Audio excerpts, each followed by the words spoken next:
How can I feel your love? It's a simple question. How can I feel it? How do I feel your love?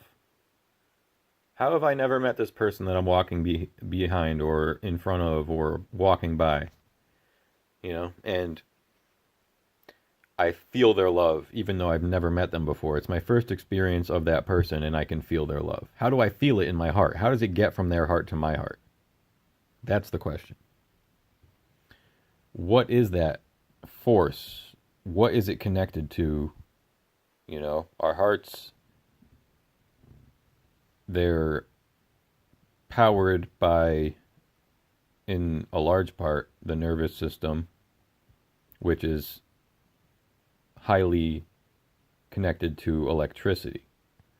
So we do have an electrical part of our heart because that's what the EKG is, right? It uses electricity, it connects to the heart, connects to the electricity of the heart. And I read a thing online, and we read things online. It was an article. And it said the heart uses more electricity than the brain, which is amazing if it's true. Feels like it's true. Like, if I feel the electricity of my heart and feel the electricity of my brain at the same time, it feels true. I can feel electricity. So what I think is, when I push love out of my heart to my mom, you know, and I feel it go, and I feel it connect, that's a whole world there. And that's what I'm saying about the depth of life is constant. So my heart can feel your love. Why does it feel different than someone else's love? Why does your love feel different than someone else's love? Why can't it get from your heart to my heart? Why does it, why can you change it a little bit? Why can you add depth and complexity to the love? Why can your love make me smile bigger some days and different some days and, different ways other days?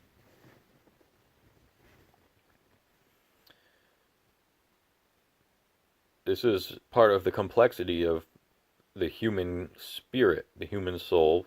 Call it what you want, the complexity of your feelings. And I'll say that a million times. You don't have to call it the soul, the spirit. You don't.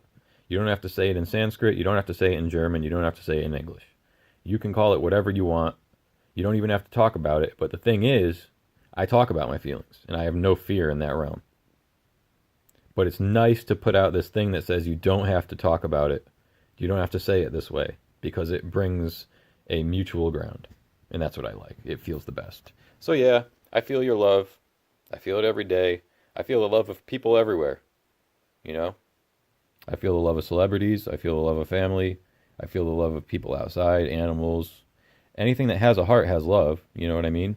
The bird outside right now has love. There's a robin out there. There's a nest in the tree. And I love it all the time. I love that robin. It loves me back. That's just how it is. And if people are like, "Oh, you're crazy." Are you serious? You know? I've done a 24-hour meditation. 24 hours. I meditate 10 to 15 hours every day.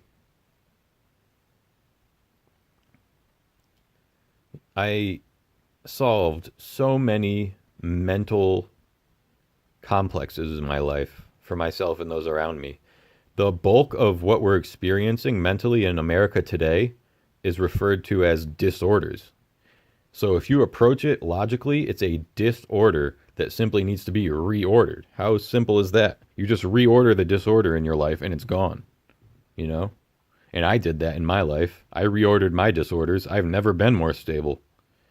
I don't even think about instability anymore unless I'm talking about it in this kind of context.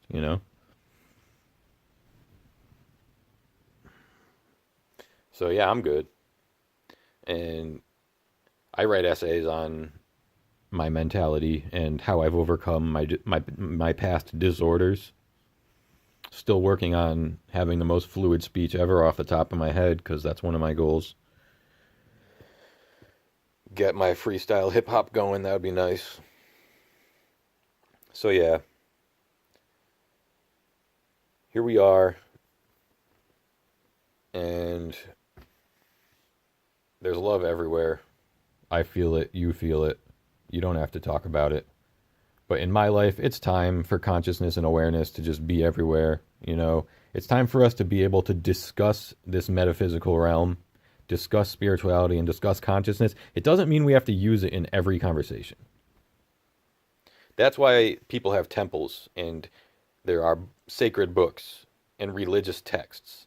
And in the context of the sacred, in the context of religion, in the context of faith and belief, there are conversations. It doesn't mean that when you're at the store, you have to discuss your religion, or discuss your faith, or discuss your consciousness, your soul, your spirit. It doesn't mean you have to. You don't have to join the conversation. You don't have to get upset because someone else is talking about it. That just means you're weak, you know? So here we are. The spirit, the soul, it's everywhere. We are love. There's one love. One love.